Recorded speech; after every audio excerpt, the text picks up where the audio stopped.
Well, we're obviously disappointed in the draw, and for me, the fact that we are so disappointed says everything about how far we've come as a club, and the culture we've created, and the standards that we have.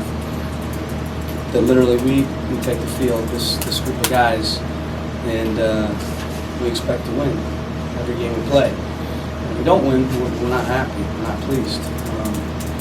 I thought, honestly, from a mentality standpoint, from an energy standpoint,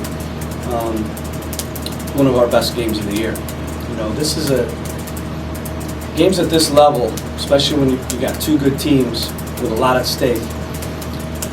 They're like it was tonight. I mean, this is how games are. They're tight. It's a battle. It's chippy. There's not a lot of rhythm. But in saying that, we were, in my opinion, clearly the better team. We had the better chances. They had very little from the run of play. We had, I think it was 57% possession. So that shows we were the deciding team for most of the game. But you have to give them credit. They came in here, they fought hard. Clearly their plan was to chop the game up. A bit the way the game went in terms of the officiating, I thought helped them. But in the end, I thought we did enough to win the game, and we played well enough. And if we continue to play the way we did tonight, continue to show the fight, the focus, the mentality that we had tonight, we're going to be fine. So we need to move on. We've got a big game on Wednesday, Open Cup game. Opportunity to, if we win, come back here to play for a trophy.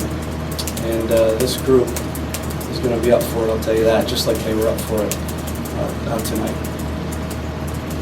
Can you talk about what you meant by they came in to kind of chop the game up? Well, they obviously, what we're seeing a little bit is teams aren't trying to out-football us or outplay us, but they're hoping to disrupt the rhythm of the game by playing direct, so the ball's in the air a lot, the ball's bouncing around, obviously trying to not let us get in the rhythm by repetitive fouling. I thought, again, because they stepped hard, and a lot of times they would foul us and gamble and hope that the ref didn't call it, and a lot of times he didn't call it. I think, again, the way that he called the game, and that's his style. Every ref's different. Some guys call it tight, some guys call it loose. He clearly called it tight some of the time. It's a bit inconsistent. But I think what happened was it allowed their team to do what they did. And, the refs calling it a bit different. I think the games are a bit different. But, again, overall, we played well enough to win. We were clearly the better team. They had very little from the run of play. In fact, I can't remember a quality chance that they had through the run of play. Obviously disappointing on the set piece. We talked about that all week. Teams are going to score in moments against us. They're not going to score with a 10-pass sequence. They're going to hit us on counters. They're going to hope to go direct and hit us on picking up the bids, second balls, and they're going to hope to hit us on set pieces. And clearly that's what they tried to do, and they got us on a corner kick. We make that play, we win the game. It's that simple, because we played well enough. If we didn't play well and we got a draw, I'd be worried. Now, my guys are mad because they didn't win. They want to win. But I'm not worried because we played well tonight, and we were clearly a better team, and we're going to be fine if we play as well as we did tonight.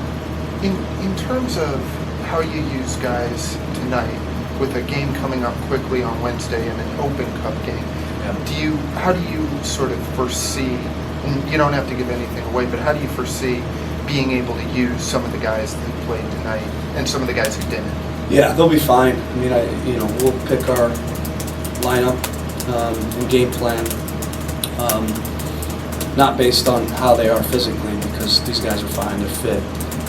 It's not like we're in a window where we're playing 5 games in a certain number of days. I mean, we had the whole week off leading up.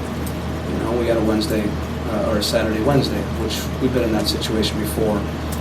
So these guys will be fine by Wednesday. So we'll pick our best team and come up with a plan, to win the game. plain and simple. So it's not like we have to manage the guys physically with just 2 games in a short window. You know, if you're playing again 3, 4, 5 games in a short window, that's where you have to start to rotate guys and worry about minutes and things. But you know, a quick, you know, week off and then a 2-game window, Saturday, Wednesday, with another weekend off, we'll be fine. Can you talk about being sharper and I feel like there were some chances that were Yeah, I thought we were better. Again, we're creating chances, and you know, great goal. Larry Ryan Johnson, good finish there. I mean, that was a chance he missed at the San Jose game. So credit to him. He comes in the game and he makes that play this game. So, like I said, games at this level, when you got 2 good teams, they're going to be like this. You see it every week, especially as it gets closer and closer to the end of the year, as it gets into the playoff. Teams don't play as open, and they don't gamble quite as much. And like I said, they're just trying to pinch the game. They're not trying to dominate the game. They clearly came in here to try to pinch the game, to pinch a result. And fair enough, they did to that point. But we make the play in the corner. It's a 1-0 game. You know, again, I think even though it was a tight game, and even though this was for me a typical MLS game, playoff game, end of the year, where the teams are playing for playoffs, I thought we were the better team. And that's a 1-0 win if we make the play in the corner. How? Go ahead. Can you talk about handing Aldis Powell his MLS debut and like what he's shown you to give you the confidence to play? Well, I thought he did well. I mean, he's a 19-year-old kid, and you know, he obviously faded a little bit at the end, which is why we got him off, because physically, you know, he looked a little tired. But you know, he brings more of a prototypical outside back in the system that we want to play, where he can go box to box, he can bomb on, get forward, bring width in the attack, and yet he can get back, and he's athletic, so he's a good 1v1 defender. There's some little things, it wasn't perfect, there's some little things that he needs to correct positioning-wise. But I thought, again, if you look at our back line, we had a 19-year-old kid and a 20-year-old kid, 2 of our 4. We're young guys. It bodes well for the future.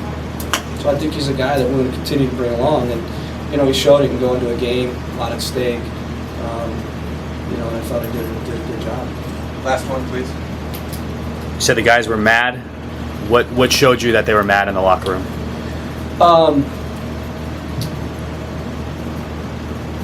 You just look, it's pretty easy. You just look at them, you know they're mad. I mean, what do you want me to tell you?